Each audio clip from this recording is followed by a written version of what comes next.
Votre patron de Xenotera, il n'existe plus avec l'ISF. Parce que le jour où il réussit, il s'est carapaté. Heureusement qu'on a supprimé cette aberration de taxer la réussite quand elle réinvestit sur notre tissu productif. Abrogez la surtaxe des carburants et rétablissez l'impôt de solidarité sur la fortune, car le moment est venu que les riches soient solidaires. Il nous faut remettre un impôt sur la fortune parce qu'on en a besoin pour la solidarité. Les plus riches aujourd'hui, notamment du fait de leur patrimoine financier, placent leur argent dans cette économie qui bousille le climat. C'est bien sûr l'ISF qui sera entièrement dédié à un fonds, qui sera un fonds d'accompagnement de la transition écologique, notamment pour les plus modestes. Saviez-vous que les milliardaires français sont ceux dont la richesse a le plus augmenté au monde au cours de la dernière décennie ? 439% d'augmentation depuis 2009. Pour vous donner un ordre de grandeur, si le SMIC de 2009 avait autant augmenté, il serait aujourd'hui à un peu plus de 7 200 €. Pas mal. Ce qu'on oublie souvent, c'est que lorsque les milliardaires français s'enrichissent, ils polluent d'autant plus. Et oui, les plus grandes fortunes ont un impact démesuré sur le climat. En bref, elles font flamber la planète. Et là, vous pensez tout de suite aux yachts, aux jets, au mode de vie. Mais en réalité, c'est le patrimoine financier de ces milliardaires qui pèse le plus lourd, puisqu'ils ont des participations dans des entreprises polluantes. Le patrimoine financier de 63 milliardaires français émet autant de gaz à effet de serre que celui de la moitié de la population française. C'est ce que révèlent les ONG Oxfam et Greenpeace dans leur nouveau rapport. Ces inégalités climatiques sont à peine croyables. Et elles posent aujourd'hui une question centrale, celle du partage de l'effort dans la transition écologique. Surtout après un quinquennat qui a été marqué par le mouvement des Gilets jaunes. On ne demande pas grand-chose au final, mais qu'ils fassent un geste pour arrêter de nous pomper notre pognon jusqu'au bout, quoi. Alors, comment opérer en France une transition écologique qui soit juste socialement ? Est-ce que les différentes formes d'ISF climatique, portées par Anne Hidalgo, Yannick Jadot et Jean-Luc Mélenchon dans cette présidentielle, sont la solution pour combiner fiscalité écologique et justice sociale ? Quelles autres mesures faudrait-il mettre en place ? On en parle tout de suite dans ce nouvel entretien de la rubrique écologie de Blast.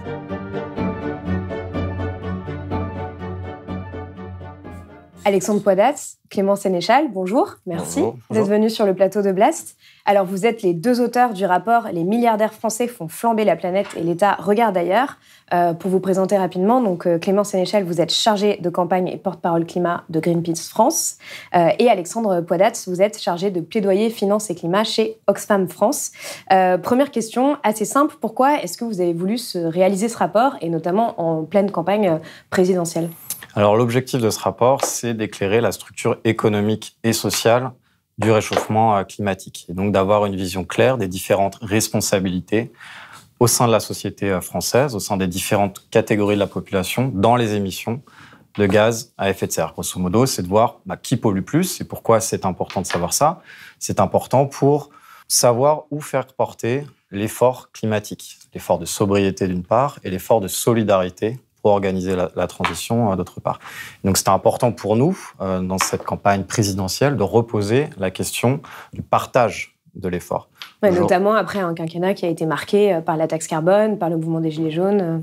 Absolument, on a une transition qui est en panne et on a eu un mouvement des Gilets jaunes qui a montré que la question de l'acceptabilité sociale et donc la question de la transition juste était en fait au cœur de n'importe quel projet climatique.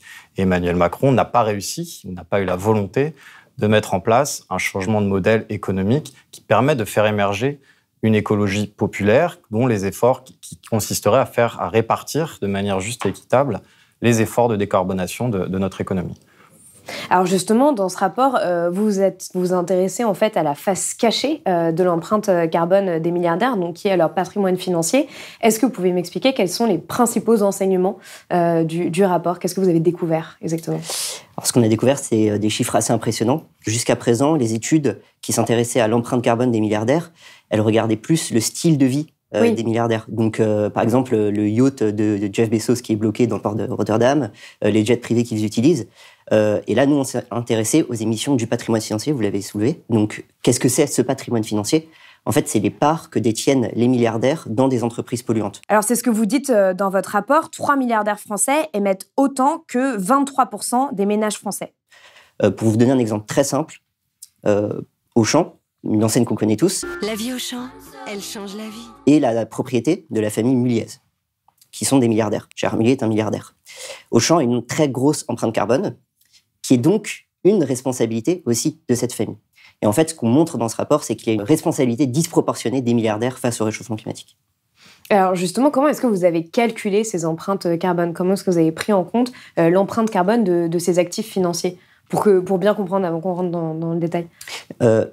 Très concrètement, Gérard Mullier et Auchan, si on reprend cet exemple-là, Gérard Mullier est propriétaire à 97% de Auchan, et on a associé 97% des émissions de gaz à effet de serre d'Auchan, ou de l'empreinte carbone d'Auchan, à Gérard Mullier. Et ce que vous comparez, c'est justement l'empreinte carbone des actifs financiers de ces milliardaires avec l'empreinte carbone du patrimoine financier des Français. Exactement. Pour bien... Ouais, c'est ça. Par exemple, il y a déjà un rapport qui a été publié par Greenpeace il y a 2 ans qui montrait que un Français moyen, un ménage français moyen, vous, moi, Clément, on émet 10,7 tonnes de CO2 avec notre patrimoine financier. Un Gérard Mullier, par exemple, si on reprend son exemple encore, il émet 33 millions de tonnes de CO2. Donc il émet 3 millions de fois plus de CO2 vers son patrimoine financier qu'un Français. C'est pour vous donner un ordre d'idée, c'est la comparaison entre un hippopotame et une sauterelle. C'est des inégalités d'émissions qui sont inouïes.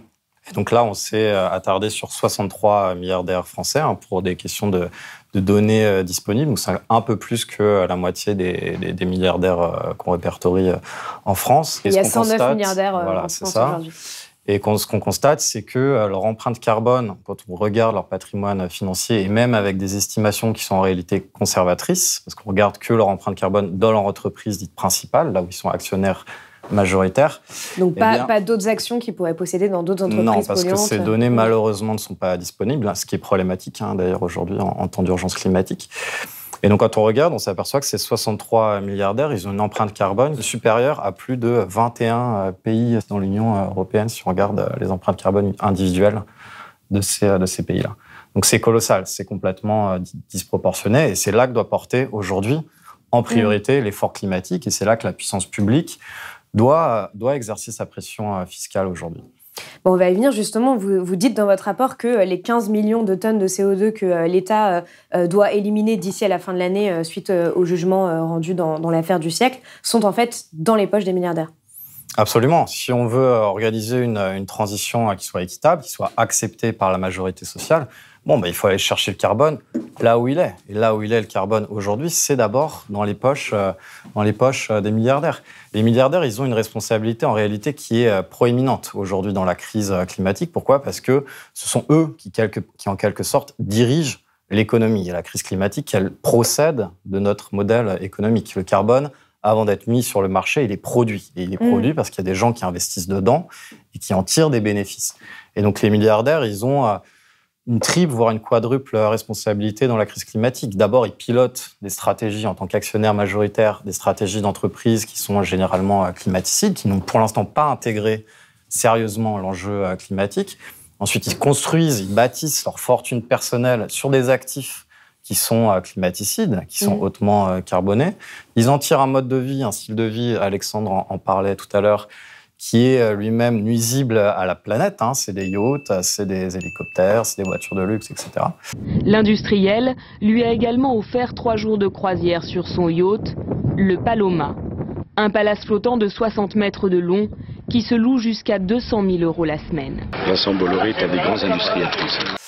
Et enfin, dernière responsabilité, c'est le fait qu'ils utilisent des lobbies industriels pour bloquer, pour avoir une influence politique et bloquer une transition qui irait à l'encontre nécessairement de leurs privilèges. Aujourd'hui, la crise climatique, quelle est l'histoire de la crise climatique ? C'est l'histoire d'une poignée de personnes qui utilisent leur pouvoir financier démesuré pour continuer à accroître leurs gains en sabotant les conditions d'existence du plus grand nombre. Alors, on va revenir à ce rôle qu'ont les milliardaires dans l'économie et potentiellement dans la transition écologique. Mais avant, j'aimerais parler justement de la question de justice sociale, d'acceptabilité sociale, des mesures. Ce que vous expliquez dans ce rapport, c'est qu'en fait, la fiscalité carbone, aujourd'hui, en France, elle pèse proportionnellement beaucoup plus sur les ménages les plus modestes que les plus aisés. Donc, pour donner un chiffre, cette fiscalité carbone, elle pèse 4 fois plus lourd en proportion de leurs revenus sur les 20% de ménages les plus modestes, par comparaison avec les 20% de ménages les plus aisés. Dans ce rapport, vous formulez un certain nombre de propositions en fait, pour remédier à ça. Donc j'aimerais revenir sur la première d'entre elles, qui est l'ISF climatique, qui commence à être mis en avant par un certain nombre de candidats à l'élection présidentielle, dont Yannick Jadot, Anne Hidalgo et Jean-Luc Mélenchon. Est-ce que vous pouvez m'expliquer quel est, vous, l'ISF climatique que vous préconisez et comment est-ce que vous analysez les propositions de ces candidats? On l'a dit tout à l'heure, ce quinquennat était marqué par la crise des Gilets jaunes, le mouvement des Gilets jaunes, qui dénonçait justement une taxe carbone qui pesait proportionnellement plus sur la population, sur les personnes les plus précaires et qui émettent le moins de CO2. Et contraintes de prendre leur voiture. Voilà, et contraintes de prendre leur voiture pour se déplacer, pour aller au travail, contrairement à une poids de la fiscalité carbone qui repose moins, et vous l'avez souligné, sur les plus riches et ceux qui émettent le plus de CO2. En fait, l'ISF climatique, c'est l'anti-taxe gilet jaune. Dans le sens où on veut, nous, avec l'ISF climatique, faire peser le poids de la transition écologique, le poids de la fiscalité écologique sur les plus riches. Et pour cela, en fait, il y a 2 mesures qu'on propose dans l'ISF climatique. Il y a 2 volets.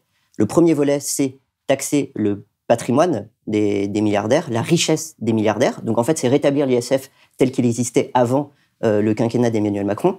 Et c'est rajouter une surtaxe sur les émissions générées par leur fortune, par ce patrimoine. Et en fait, le but de tout cela, l'enjeu principal de l'ISF climatique, c'est de pouvoir avoir 2 leviers sur les milliardaires. D'une part, sur les milliardaires qui sont les actionnaires minoritaires, on va dire ça, qui ont des petites parts dans des entreprises, ça va les encourager à orienter leurs investissements, à les désinciter des secteurs d'économie très carbonés et aller vers des secteurs d'économie moins carbonés. Et l'autre enjeu, c'est que pour des actionnaires majoritaires, qui sont les fondateurs d'entreprises et qui ont beaucoup de parts dans ces entreprises. Donc, on parlait de Gérard Mullier tout à l'heure. On ne peut pas imaginer que du jour au lendemain, il va vendre les actions de Auchan. C'est son bébé d'une certaine façon. En fait, ça va les encourager à mettre la pression, à transformer leurs entreprises, à réduire les émissions qu'ils effets de serre de ces entreprises. Le volet simplement taxe sur le patrimoine, vous le situez à partir de combien? Il s'applique au premier euro imposable. En tout cas, nous, c'est dans cette perspective qu'on a travaillé. Après, il y a plusieurs barèmes possibles pour cet ISF climatique. Il y a plusieurs ajustements, ça qui sont à la discrétion ensuite du pouvoir politique. Il y a plusieurs candidats, effectivement, qui sont saisis de cette idée. Il y a la France Insoumise, Jean-Luc Mélenchon. Les politiques absurdes qui comptent sur l'investissement privé et le jeu mécanique des intérêts particuliers pour concourir au bien général sont précisément la raison pour laquelle il n'y a aucune économie écologique possible aujourd'hui. L'intérêt général commande la collectivisation du plus grand nombre possible des moyens. Mais ça avait déjà été le cas suite à notre rapport quand on l'avait proposé en 2020. C'est-à-dire qu'ils avaient introduit des amendements dans la discussion budgétaire au Parlement pour essayer de faire avancer cette question-là, qui avait été refusée par la majorité En Marche. Yannick Jadot aussi s'est emparé de l'ISF climatique. Je rétablis l'ISF, un ISF climatique, c'est-à-dire qu'en fait, si votre patrimoine financier, pour les plus riches, il y a beaucoup de patrimoine financier, participe, par exemple, des projets d'exploitation d'énergie fossile, eh ben, il y a un malus. Vous payez plus. On remet la flat tax. Alors, de ce que je comprends, dans une perspective un peu différente, en tout cas, ils complètent avec l'idée d'avoir un bonus. Donc, peut-être que dans leur esprit, ça veut dire que s'il y a des investissements dans les secteurs de la transition, on pourrait avoir un dégrèvement de l'impôt en correspondance avec ces investissements vertueux. Après, il y a Anne Hidalgo qui est sur une position un peu plus ambiguë. Alors, le groupe socialiste au Parlement avait repris telle quelle la mesure de Greenpeace à l'époque. C'était pas encore Oxfam, mais Oxfam n'était pas encore avec nous, je veux dire. Elle avait repris telle quelle. Là, la candidate a plutôt l'air de parler d'une taxe affectée, c'est-à-dire simplement de restaurer l'ISF, mais d'orienter les recettes vers le financement de la transition. Moi, je récupère cette manne-là, qui est de l'ordre de 4 milliards d'euros par an pour le budget de l'État, et je fais en sorte que ces 4 milliards d'euros puissent être utilisés sur l'accompagnement social de la transition énergétique. C'est un peu s'arrêter au milieu du gué, parce qu'on ne sait pas, elle oublie en fait de vraiment introduire l'empreinte carbone et donc la question climatique dans le calcul même de l'impôt, et donc d'en faire un élément vraiment structurant dans la refonte de notre fiscalité. Anne Hidalgo parle aussi de surtaxer les placements liés aux énergies fossiles. Finalement, cette proposition d'ISF climatique, elle est présente depuis un petit moment dans le débat public. Elle a été proposée par la Convention citoyenne pour le climat, par le Laboratoire sur les inégalités mondiales. Pourquoi est-ce que pour vous, il est essentiel qu'elle soit mise en place, qu'elle soit appliquée dès 2022 ? En fait, là, on sort d'un quinquennat d'inaction climatique. où le président de la République, même lorsqu'il a agi d'une certaine façon pour la transition écologique, s'est trompé, puisque en fait, il a fait reposer la taxe carbone sur les plus pauvres et ceux qui émettent le moins, plutôt que sur les plus riches et ceux qui émettent le plus. Et en fait, on est quand même dans une situation d'urgence climatique. Donc, après 5 ans d'immobilisme, il va falloir accélérer la transition écologique. Il faut absolument commencer à entamer cette transition écologique. Et donc, l'ISF climatique, c'est une façon aujourd'hui de pouvoir accélérer cette transition écologique très concrètement et de pouvoir enclencher en fait le basculement de notre économie. Et en fait, enclencher un basculement, d'une part de la fiscalité, on en a parlé, pour faire peser le poids sur les plus riches plutôt que sur les plus précaires et ceux qui émettent le plus, et d'autre part de faire basculer le poids de la transition écologique, en fait, des consommateurs citoyens vers les producteurs, ceux qui détiennent les moyens de production et ceux qui émettent le plus de CO2. Et donc, c'est fondamental, dans un souci de justice sociale, dans un souci de transition écologique qui doit être accéléré, de mettre en place cette ISF climatique dès 2022. Et est-ce que vous allez faire un plaidoyer auprès d'autres candidats qui n'ont pas mis cette proposition à l'ordre du jour ? Alors, je ne sais pas ce qui est prévu du côté d'Oxfam, mais en tout cas, nous, du côté de Greenpeace, effectivement, on discute programme. C'est notre rôle d'essayer d'instruire le socle programmatique des différents candidats. On est à leur disposition pour répondre à leurs questions ou à leurs objections quand ils en ont. Nous, on est une force de proposition. On l'a été pendant le quinquennat. On fait du plaidoyer parlementaire, on propose des amendements, on publie des rapports pour instruire les solutions à apporter au réchauffement climatique.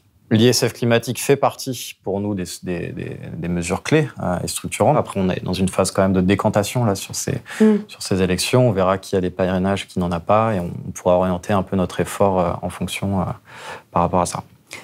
Moi, j'ai envie de dire à tous les candidats, y compris au président de la République, ça va bien se passer. Si on met en place l'ISF climatique, c'est une façon très concrète d'aujourd'hui accélérer la transition écologique. C'est une façon très concrète aujourd'hui, en fait, de bénéficier que ça bénéficie à l'ensemble de la population, aux plus précaires, à ceux à qui on met beaucoup de poids de la transition écologique sur leurs épaules, mais aussi, en fait, ça va bénéficier aux entreprises elles-mêmes.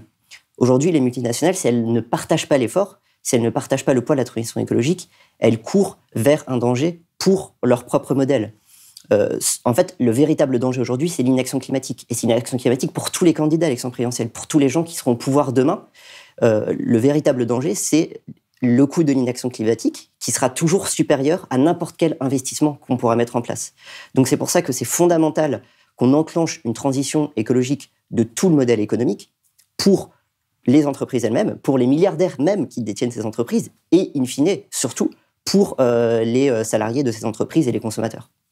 Alors justement, pour transformer notre économie à l'aune de l'urgence écologique, vous avez un certain nombre d'autres mesures, comme la mise en place d'objectifs de réduction des émissions de gaz à effet de serre contraignants pour les grandes entreprises, la taxation accrue des dividendes ou l'interdiction de verser des dividendes climaticides. C'est des propositions qui avaient notamment été aussi faites par la Convention citoyenne pour le climat, j'y reviens, qui avait proposé une taxe de 4% par exemple sur les dividendes des entreprises qui distribuent plus de 10 millions d'euros. Ça avait été totalement mis de côté par Emmanuel Macron. Je le dis clairement que je suis en désaccord, j'avais dit que j'avais quelques jokers, avec la taxe de 4% sur les dividendes que vous proposez. Je ne dis pas qu'il ne faut pas réorienter une partie des investissements vers des investissements plus verts, mais mettre sur tous les investissements une taxe, c'est réduire notre chance d'attirer des investissements supplémentaires. Pour vous, quelle serait la valeur ajoutée de toutes ces mesures-là ? Et à quel niveau vous avez l'impression qu'on en est là-dessus sur justement les propositions des candidats aujourd'hui à l'élection présidentielle ? Pour nous, ces mesures, elles permettraient en fait de faire rentrer notre appareil productif dans le cadre de l'accord de Paris et de soumettre les multinationales à l'accord de Paris, ce qui n'a pas été fait jusqu'à présent. Et c'est pour ça que les émissions de gaz à effet de serre continuent à augmenter. Malgré mais de dire que ce ne sont pas que aux États d'agir, mais surtout... Voilà, tant qu'on n'a pas compris que la crise climatique était une question de système économique, on est condamné, ça c'est sûr. Et là, effectivement, on a un quinquennat d'Emmanuel Macron qui va dans le sens complètement opposé. Ça a été des cadeaux fiscaux aux plus riches. On a des milliardaires qui se sont enrichis comme jamais pendant la pandémie. On a eu des cadeaux fiscaux aux multinationales. La baisse des impôts de production qui profitent d'abord à des entreprises qui ont une intensité carbone 20% supérieure à la moyenne. Ça a été des milliards distribués sans contrepartie dans les plans d'urgence et dans le plan de relance, notamment à l'aérien et à l'automobile. Alors c'était le moment de se dire, comment on réorganise notre économie dans ce temps un petit peu suspendu pour ne pas repartir comme avant et s'assurer qu'on est dans des trajectoires qui soient compatibles avec la limitation de la hausse de la température à 1,5 degré d'ici à la fin du siècle. Sinon, l'humanité est condamnée. C'est aussi simple que ça. Et cette occasion a été largement manquée, alors qu'il y avait des forces politiques et militantes qui étaient derrière ces mesures, comme les éco-conditionnalités, comme ce qu'a proposé la Convention citoyenne pour le climat, qui a fait un travail intéressant en termes d'acceptabilité sociale. Et c'est là où on voit qu'Emmanuel Macron et sa majorité sont retorses, en réalité, sur ces sujets-là. C'est-à-dire qu'ils nous avaient dit... On va mettre 150 personnes tirées au sort parce que les gens ne veulent pas de la transition, c'est trop coûteux, c'est trop punitif, donc on va tirer des gens au sort. Et ce qui sortira, nécessairement, sera imprimé du sceau de l'acceptabilité sociale, sera frappé du sceau de l'acceptabilité sociale. Or, en réalité, ils n'en ont rien fait. Et le pire, c'est que les mesures qui permettraient d'engager une écologie populaire ont été rejetées. C'était la généralisation... Oui, toute la dimension justice sociale des mesures de la Convention. C'était la généralisation du forfait mobilité durable, pour que les employeurs financent la mobilité durable des salariés. C'était la baisse de la TVA sur le train, sur les billets de train. Ouais, le chèque alimentation. C'était le prêt pour les véhicules, prêt à taux zéro pour les véhicules peu polluants. C'était le reste à charge zéro pour les rénovations thermiques globales pour les plus démunis, les chèques alimentaires. C'était la surtaxation des dividendes aussi, c'était un impôt écologique sur la fortune, etc. Tout ça a été balayé complètement d'un revers de la main. Qu'est-ce qu'on a fait au même moment? Effectivement, on a baissé les impôts de production après avoir supprimé l'ISF, en tout cas on l'a transformé en IFI, après avoir instauré une flat tax, donc un plafond sur la taxation des revenus du capital, après avoir baissé aussi l'impôt sur les sociétés. Donc en fait, on a fait plein de cadeaux comme ça à l'appareil productif et aux détenteurs de capitaux, sans se poser la question de l'empreinte carbone, alors qu'on sait très bien qu'il y a une corrélation aujourd'hui entre le niveau de fortune, d'accumulation économique et l'accumulation des gaz à effet de serre dans l'atmosphère. En fait, ce qu'on propose, toutes les mesures qu'on propose dans ce rapport, elles visent à changer le logiciel qu'on adopte aujourd'hui face à la transition écologique. Il y a 3 acteurs de la transition écologique. Il y a d'abord les citoyens, sur lesquels on met un point important et qui ont un rôle important, mais qui n'est pas suffisant. Ensuite, il y a l'État, qui se donne des objectifs de réduction qu'il ne respecte pas. C'est pour ça qu'on tient compte de ces émissions qui ne baissent pas assez vite dans le cadre de l'affaire du siècle, auquel nos associations sont partie prenante. Et enfin, il y a les entreprises. Et en fait, les entreprises, ce sont elles qui polluent le plus. Juste pour vous donner un ordre d'idée, on a 4 multinationales en France qui émettent plus de CO2 que l'ensemble de la France entière, à elles seules. Donc, c'est avant tout ces entreprises... Qui sont ces 4 multinationales Ce sont 3 banques et Total. Et en fait, c'est absolument fondamental que le logiciel de la transition écologique se concentre sur l'appareil productif, comme disait Clément, sur les entreprises qui ont aujourd'hui carte blanche pour émettre autant de CO2 qu'elles le souhaitent dans le monde entier. C'est-à-dire qu'il n'y a pas de régulation en dehors de l'Union européenne pour la réduction des émissions de gaz à effet de serre de ces multinationales. Donc, l'ensemble des mesures qu'on propose, que ce soit une éco-responsabilité qui obligerait la réduction des émissions de gaz à effet de serre de ces entreprises, une surtaxe sur les dividendes ou un ISF climatique, c'est pour inciter justement l'ensemble de ces grandes entreprises, les premières responsables du changement climatique, à agir. Et permettre aussi un financement de la transition écologique. Totalement, exactement. Parce que quel est le bilan de ce quinquennat? C'est qu'on a une entreprise comme Total, qui à la fin de cette pandémie et de ce quinquennat affiche des bénéfices records. C'est-à-dire qu'on n'a jamais 14 milliards en 2021. Oui, c'est l'information qui est sortie récemment. Ça n'a jamais été atteint par une entreprise française. Total, c'est quoi? C'est des hydrocarbures. C'est des bénéfices qui sont faits en réalité d'émissions de gaz à effet de serre, essentiellement. Voilà. Donc on est en pleine urgence climatique et notre champion économique, c'est quoi? C'est une industrie fossile, c'est un producteur d'émissions de gaz à effet de serre. Voilà, donc on est dans une situation qui est complètement absurde. On a une sorte de démission totale du politique et des régulations qui sont nécessaires quand on voit ça. On n'est pas en fait en face d'une crise climatique, là on est en face d'un scandale climatique. On sait ce qui se passe, mais on refuse d'agir complètement. Est-ce que vous avez l'impression que les candidats, les candidates à l'élection présidentielle aujourd'hui, pour certains, prennent en compte ce changement de logiciel que vous préconisez ? Il y en a certains, oui, très clairement. Lorsqu'ils proposent une mise en place d'un ISF climatique, ils proposent une certaine façon de faire peser le poids de la fiscalité sur les producteurs plutôt que sur les consommateurs. Mais globalement, c'est vrai que face à l'enjeu de la transition écologique, en fait, il manque une vraie volonté politique pour complètement faire basculer l'ensemble de l'économie et l'ensemble de la société vers cette transition écologique. On entend beaucoup de discours culpabilisateurs sur les citoyens, mais on n'entend pas assez de discours qui demandent une régulation des multinationales. Donc on n'entend pas un discours qui va s'attaquer à ceux qui ont le pouvoir. Et ce qu'on demande, c'est une meilleure répartition de l'effort face à la transition écologique. Et on reprend, moi je complète l'exemple que disait, que mentionnait Clément sur Total. En plus de Total, les 3 entreprises les plus polluantes en France sont 3 banques, BNP Paribas, Société Générale et Crédit Agricole. Elles ont également réalisé des bénéfices records l'année dernière. Oui. Elles ont également versé des dividendes records l'année dernière. À quel prix pour le climat ? Au prix et les banques françaises sont les premières financeuses des énergies fossiles en Europe. Exactement. Y compris les pétroles et gaz de schiste, sur lequel, d'ailleurs, Bruno Le Maire leur avait demandé d'avoir un plan de sortie en 2020. Et on attend toujours ce plan de sortie. Donc, ça montre, cet exemple-là, juste des banques françaises, ça montre complètement la démission politique, comme disait Clément, et on espère vraiment, fondamentalement, qu'avec ce rapport, les candidats à l'élection présidentielle pourront se saisir de l'outil, des outils qu'on fournit pour pouvoir faire reposer le poids de la transition écologique sur ceux qui ont le pouvoir, ceux qui mettent le plus de CO2, plutôt que sur les plus précaires. Ouais, moi, je nuancerais juste le constat sur les programmes politiques. Je pense qu'il y a des programmes politiques qui commencent à devenir consistants sur ces sujets-là. Je pense que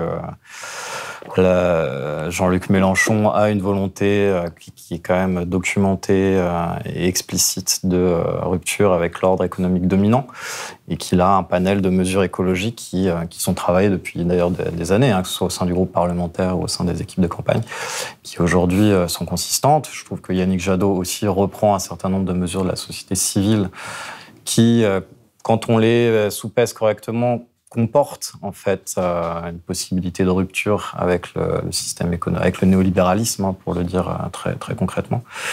Il y a des choses chez Anne Hidalgo, mais en tout cas chez ces 2 candidats, il me semble qu'il y a quand même un socle programmatique aujourd'hui qui serait à même de faire face de manière plutôt efficace à l'urgence climatique. Ce qu'on ne voit pas du tout, par contre, effectivement, dans le bloc de droite, que ce soit dans sa variante néolibérale avec Emmanuel Macron ou libertarienne avec l'extrême droite.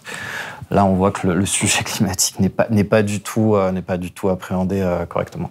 Alors justement, c'est ce que j'allais dire. Qu'est-ce que vous pourriez dire à ces candidats et ces candidates pour les convaincre de ça ? Parce que finalement, on a quand même un grand débat en France avec la taxation en disant c'est pas juste, on va pas taxer les milliardaires, etc. Donc, quels seraient vos arguments si vous étiez face, par exemple, à Valérie Pécresse pour la convaincre du fait qu'il y a une nécessité aujourd'hui de redistribuer mieux la richesse et notamment de taxer à la hauteur de l'impact climatique qu'ont les citoyens. Déjà, pour clarifier le rôle de l'extrême droite, le rôle de l'extrême droite me semble être typiquement de faire diversion, de détourner l'intention de 3 choses. De la menace principale qui pèse sur l'humanité aujourd'hui, qui est le réchauffement climatique, qui est la crise écologique dans son ensemble. De détourner l'attention des causes profondes du désarroi social, qui sont l'économie, qui est l'économie politique néolibérale, et de détourner l'attention des solutions, qui est face à cette situation, c'est la solidarité universelle, en fait. On n'a pas le choix. Et c'est en dehors des frontières. Le réchauffement climatique, c'est des millions et des millions de réfugiés d'ores et déjà, des gens qui sont... Voilà, et donc on va y avoir des flux migratoires qu'on va devoir absorber de toute façon. Donc la position de l'extrême droite n'est pas réaliste, n'est pas pragmatique, n'a pas de correspondance dans le monde réel qui est aujourd'hui marqué par le réchauffement climatique. Donc ce sont fondamentalement des balivernes qui vont finir par mal tourner et qui tourneront évidemment à la violence. Il y a pas d'autre... C'est un programme de violence, quoi. Et sur l'argument de... En fait, l'extrême droite, c'est simplement de dire le réchauffement climatique, déjà, c'est pas la France parce qu'on a le nucléaire, ce qui est totalement hors sujet. Le nucléaire, c'est pas une manière de réduire les émissions de gaz à effet de serre en France. On a une empreinte carbone qui est supérieure à notre empreinte démographique globale. Et le réchauffement climatique, c'est pas un sujet de surpopulation en Afrique, qui est un argument essentiellement raciste. Par per capita, par personne, au sein du continent africain et des divers pays, on a une empreinte qui est nettement inférieure à ce qu'on trouve en France. Donc si la solution au réchauffement climatique, c'est de faire quoi? C'est d'éliminer les gens. Donc on commence par qui? Par ceux qui ont l'empreinte carbone la plus restreinte, ou par les... Voilà, ça n'a aucun sens. Ça n'a strictement aucun sens. Le problème aujourd'hui, c'est la surconsommation d'une petite partie de l'humanité. Et c'est par là qu'il faut commencer à faire porter les efforts climatiques. Et à Valérie Pécresse, la droite plus classique, il faut qu'ils comprennent aujourd'hui que de toute façon, le réchauffement climatique, il est là. Et donc, si on n'a pas des politiques qui permettent d'embrasser le phénomène, on va se retrouver de toute façon avec une désorganisation majeure de l'État et de la puissance publique. Qu'on soit de droite ou de gauche, de toute façon, le réchauffement climatique va s'imposer. Donc faire comme s'il n'y avait pas besoin de révolutionner le logiciel, ou comme s'il suffisait de faire perdurer l'ordre établi qui est à l'origine du réchauffement climatique, c'est une impasse totale. C'est un contresens qui, de toute façon, ne sera plus praticable politiquement à très court terme. Si je devais me faire le porte-parole de l'ISF climatique, je dirais deux choses. Premièrement, sur l'argument qui est souvent utilisé de dire oui, mais l'ISF fait fuir les milliardaires et fait fuir l'investissement. Il se trouve qu'avant sa suppression, donc entre 2007 et 2017, en 10 ans, il n'y a que 0,2% des ménages français qui étaient soumis à l'ISF qui sont partis. Donc c'est absolument rien. Donc le coût de son retrait est beaucoup plus important que sa mise en place. C'est la première chose. Et la deuxième chose, je vais juste vous donner un chiffre. En fait, en 10 ans aussi, entre 2009 et 2019, les entreprises du CAC 40 ont augmenté de 70% leur versement de dividendes aux actionnaires quand ils ont baissé leurs investissements. Et en fait, là, on fait face à un modèle en général, on revient à ce qu'on disait tout à l'heure, qui est nécessaire de transformer. Et là-dessus, en fait, malheureusement, beaucoup de décideurs politiques ont une vision compétitive de court terme et ils ne voient pas les avantages à long terme qui sont fondamentaux. Et ces avantages de long terme, c'est la transition écologique, c'est de pouvoir créer des emplois. Et en fait, on a besoin aujourd'hui de pouvoir encadrer un modèle d'entreprise, un modèle actionnarial qui privilégie à court terme la rémunération des actionnaires, qui privilégie à court terme les bénéfices, plutôt que d'investir dans la transition écologique. On a fait un calcul aussi chez Oxfam sur les entreprises du CAC 40. Il suffirait juste qu'elles encadrent à 30% leurs bénéfices et que 30% de ces bénéfices puissent aller aux actionnaires et que le reste finance la transition écologique pour qu'on arrive à faire cette transition écologique. Donc c'est possible, c'est réaliste et en fait ce sera l'avantage de tout le monde. Je recevais Lucas Chancel, l'économiste, récemment, qui expliquait aussi pourquoi la théorie du ruissellement n'existe pas. Ça a été prouvé aussi par des travaux économiques. Donc cette idée que si on taxe les personnes les plus riches, elles vont arrêter de contribuer à l'économie, etc. Dernière question, qui peut paraître un peu étrange, mais qu'est-ce que vous diriez à ces milliardaires si vous les aviez face à vous pour les convaincre aussi de cette idée, comme vous parlez, du rôle qu'ils peuvent avoir aussi dans l'appareil de production, dans l'économie française et de leur capacité, en fait, eux aussi, à l'échelle individuelle, à transformer leurs entreprises de l'intérieur, etc. Qu'est-ce que vous leur diriez? Bonne question. Bonne question, parce qu'en fait, on ne s'adresse pas vraiment à eux dans le rapport, mais non, je leur dirais que de toute façon, qu'on le veuille ou non, la fête est finie, quoi. C'est une affaire conclue, j'ai changé de planète. Pas de malentendu, histoire de faire la fête. On est sur une planète qui a une finitude, qui a des limites, et qu'on ne peut pas continuer à accumuler indéfiniment des richesses et des ressources matérielles, et que comme on est sur un échiquier, voilà, qui est limité désormais, il faut partager les richesses. Il n'y a pas d'autre moyen de s'en sortir collectivement. En fait, du guêpier dans lequel on a été entraîné par 50 ans de cupidité, de néolibéralisme effréné, de capitalisme débridé, etc. C'est plus une question idéologique, en fait. C'est une question pragmatique, désormais, factuelle. En d'autres termes, j'en appellerais aussi à leur effort de solidarité et à leur raisonnement. Alors, comme Clément parlait de pragmatisme, en fait, de leur dire tout simplement, à l'heure actuelle, le modèle économique de vos entreprises va dans le mur. Donc vous-même, vos bénéfices futurs, les emplois que vous créez sont en danger face au réchauffement climatique. À l'heure actuelle, le CAC 40, il nous emmène sur une trajectoire de réchauffement à 3,5 degrés. En fait, un monde à 3,5 degrés, c'est un monde sans emploi, c'est un monde où des emplois vont être détruits, c'est un monde où il n'y aura pas de profit. Donc, c'est à l'avantage des milliardaires, c'est à votre avantage, chers milliardaires, d'enclencher la transition écologique, de transformer votre modèle d'activité. Et pour l'ensemble de la population, pour l'ensemble de la société. Je ne sais pas s'il y a beaucoup de milliardaires qui regardent Blast, mais bon, sait-on jamais. Merci beaucoup à tous les deux d'être venus sur Blast. Merci. Merci pour l'invitation. C'est la fin de cet entretien. Comme d'habitude, vous trouverez tous les liens pour aller plus loin et vous engager sous la vidéo.